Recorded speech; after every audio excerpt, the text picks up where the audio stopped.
परिसर अभ्यास भाग 1 इयत्ता 4 पाठ 2 सजीवांचे परस्परांशी नाते या धड्याचे संपूर्ण स्वाध्याय आपण पाहणार आहोत। प्रश्न अ, काय करावे बरे? गुरुप्रीत कौरला ऐन उन्हाळ्यात भर दुपारी सुट्टीतील छंद वर्गाला जायचे आहे। तिला उन्हाचा त्रास होऊ नये यासाठी योग्य त्या सूचना द्यायच्या आहेत। उत्तर, गुरुप्रीत कौरने सुती कपडे घालावेत, भरपूर पाणी किंवा लिंबू सरबत प्यावे, डोक्यावर टोपी घालावी, उपाशी पोटी छंद वर्गाला जाऊ नये।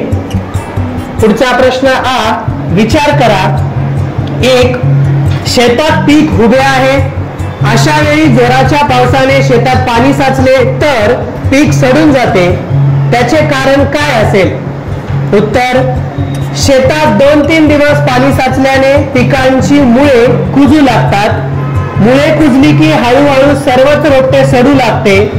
पिकात तयार होत असलेले दाणे किंवा धान्य पावसाच्या माऱ्याने गळून पडते, यामुळे सडण्याची क्रिया अजून वेगाने होते।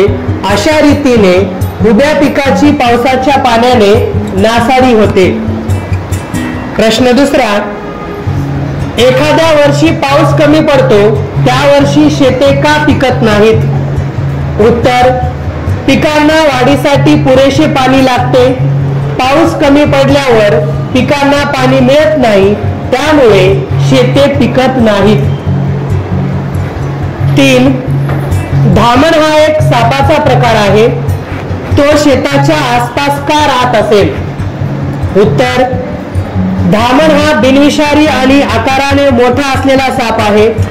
हा उंदीर खाऊन स्वतःचे पोट भरतो।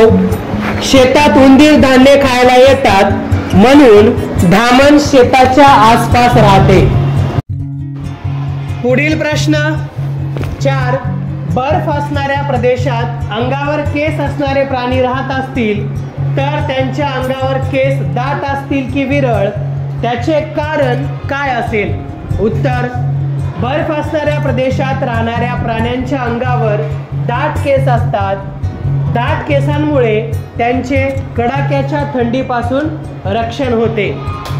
पुढील प्रश्न ई, माहिती मिळवा। 1. महाराष्ट्रात पुढील ठिकाणे कोणत्या फळांसाठी प्रसिद्ध आहेत? क.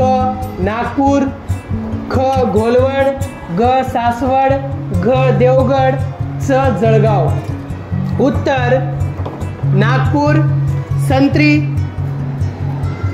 घोलवड चिकू, सासवड अंजीर, देवगड आंबा, जळगाव केळी या फळांसाठी प्रसिद्ध आहेत।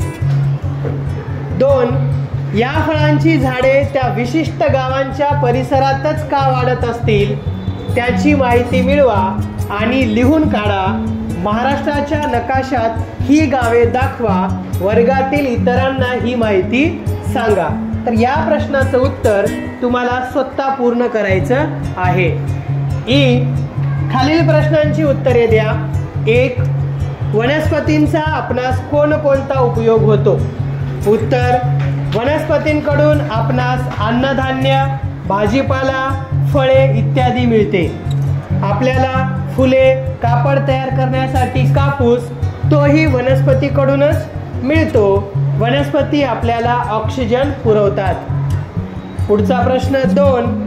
वृक्षवासी प्राणी कोणाला म्हणतात? उत्तर, स्वतःच्या जीवनातला जास्तीत जास्त वेळ झाडांवर घालवणारे प्राणी म्हणजेच वृक्षवासी होय। पुढील प्रश्न 3.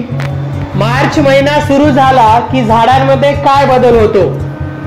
उत्तर, मार्च महिन्याच्या सुरुवातीला हिवाळा संपून उन्हाळा सुरू होतो व त्यामुळे झाडांना नवी पालवी फुटते। झाडांवर तांबूस रंगांची नाजूक कवळी पाने दिसू लागतात। पुढील प्रश्न उ, रिकाम्या जागी योग्य शब्द भरा। 1. टिंबटिंब संपला की पुन्हा थंडीचा मोसम येतो। उत्तर, पावसाळा। 2. आपल्या काही टिंबटिंब पूर्ण व्हाव्यात म्हणून माणूस विविध प्राणी पाळतो। उत्तर, गरजा। 3. वनस्पतींना कीड लागू नये म्हणून आपण टिंबटिंब फवारतो। कीटकनाशके. 4. हिवाळ्याचे वर्णन टिंबटिंब ऋतू असेही करतात पानगळीचा. तर या धड्याचे संपूर्ण स्वाध्याय सुंदर अक्षरात लिहा आणि वाचन करा.